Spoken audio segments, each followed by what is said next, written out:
Hi guys, it's Mrs. Hibinger here. I'm getting ready to read chapter 15 of Monster Street, The Boy Who Cried Werewolf. Chapter 15 is called Trapped. At dinner that evening, Gramps and Grammy were quiet. Gramps kept looking out the window as if he was expecting someone. "Did you get the cellar cleaned up?" Grammy asked. Max nodded as he chewed a mouthful of green beans. "Find anything interesting?" Gramps added. "I'm sure there are lots of treasures down there." "Not really," Max said, wanting to keep his findings to himself. Every time he had tried to ask Gramps or Grammy about his father, they had only given him vague answers. Grammy smiled and passed a bowl of mashed potatoes around the table. "Well, it's nice to have you here, Max. This house has felt empty for some time." "Ever since your pa died," Gramps added solemnly.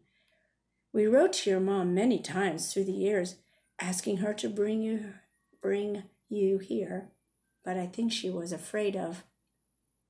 Grammy kicked Gramps' shin beneath the table. Max's eyebrows rose in intrigue. "Afraid of what?" he wondered. Gramps cleared his throat and continued. "Well, now that you're here, we can right some of our wrongs."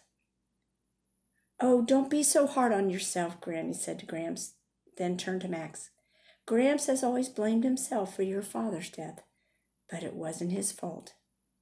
Max wanted Gramps and Grammy to tell him more, but neither of them said another word the rest of dinner. Later that night, Max lay in his bed watching the clock tick, tick, tick toward midnight. A few minutes before he was supposed to meet Jade at the barbed wire fence, he crawled out of bed already fully dressed. His plan was to go downstairs, take Gramps' rifle, and sneak out the back door. But he knew if he woke anyone up, his plans were ruined. Quietly, he crept toward his bedroom door, put his hand on the cold brass handle, and turned it.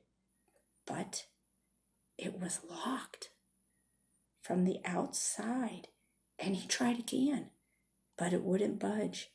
He jiggled it harder, but still nothing. "Gramps and Grammy locked me in. Are they trying to keep me in or keep something out?"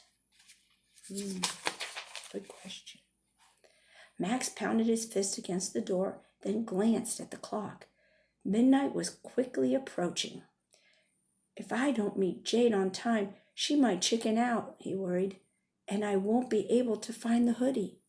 He rushed to the window and tried to open it, but it was stuck too.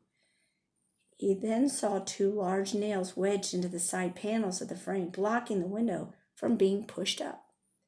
"Gramps must have nailed these shut while I was cleaning in the cellar today," Max thought. He panicked. He looked everywhere for a hammer or something helpful to pry the nails. He searched under the bed, in every drawer of the wardrobe, and even in the closet, but there was nothing. Feeling the weight of defeat, Max sat down on the edge of the bed and stared at the wall. His eyes pursued the poster of the moon cycles. Each illustration showed a different moon phase, including the 3 nights of the full moon. He hadn't noticed it before, but the 3rd night of the full moon was circled multiple times with a red marker. It reminded him of his father's diary entry. "The silver dagger," Max remembered. "It's one of the talismans." Knowing he didn't have much time, he rushed to open the nightstand drawer, grabbed his father's knife, and hurried to the window. When he pulled the knife from its sheath, he accidentally touched the silver blade, and an odd feeling rushed over him. What sort of experiment was my dad doing with this thing? He held the dagger by the leather handle and used the blade as a lever to pry up the nails. It took longer than he had a hammer, but he was eventually able to jimmy the window enough to open it and slip through. He clumsily climbed across the roof, taking light steps so that he wouldn't wake up his grandparents. "Gramps' rifle," Max remembered.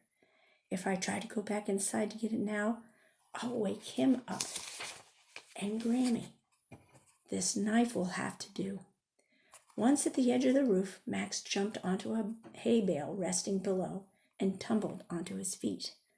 Just as he was about to run to meet Jade, a desperate cry arose from the direction of the forest.